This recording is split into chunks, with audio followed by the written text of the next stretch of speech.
le Premier ministre s'est adressé à l'Assemblée nationale cet après-midi pour avoir la confiance des députés qui étaient présents dans l'hémicycle, et ils étaient tous là. Et je vous demande, le cœur battant pour la France, de m'accorder votre confiance.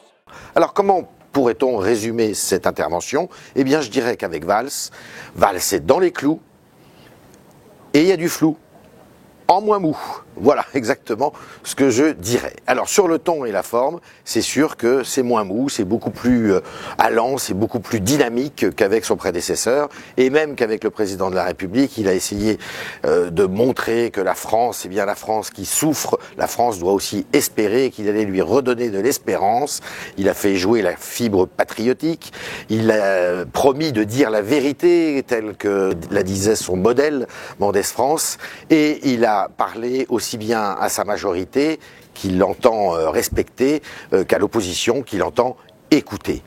Et je dis au groupe GDR que je n'ai pas d'adversaire à gauche et que nous pouvons avancer ensemble sur beaucoup de sujets. Il a dit que la France avait une peur lancinante du déclassement et qu'il fallait redresser tout ça.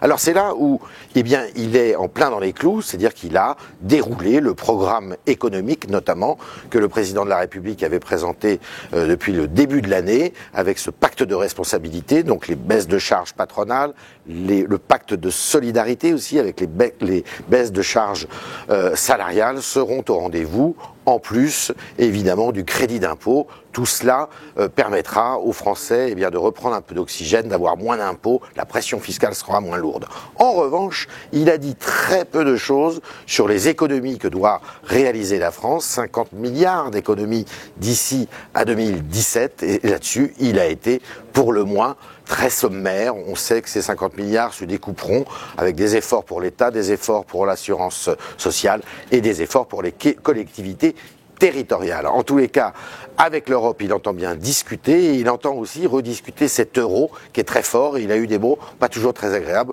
pour la Banque centrale européenne.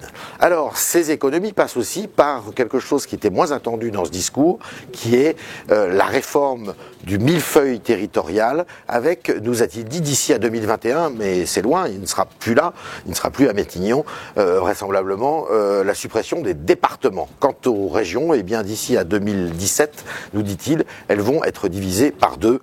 Je propose de réduire de moitié le nombre de régions dans l'Hexagone.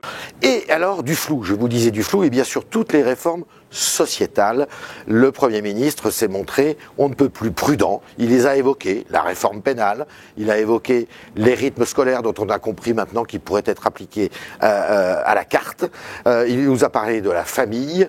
Alors est-ce que la loi famille, avec dans la perspective la PMA sera à l'ordre du jour? J'en doute. Il a parlé aussi de l'euthanasie, mais un gros halo d'incertitude entourait toutes ces réformes dites sociétales, ce qui montre bien que la priorité du Premier ministre porte sur l'économie et sur les réformes que déjà avait annoncé le président de la République. Pour finir, eh bien, on dira que c'était un discours mobilisateur, c'est vrai, que c'était un discours énergique, c'est vrai, mais quant à son contenu, eh bien, on n'a pas vu une patte particulière de Manuel Valls, comme on avait pu voir, par exemple, avec Chaban-Delmas, mais c'était à notre époque, ça, en 1969.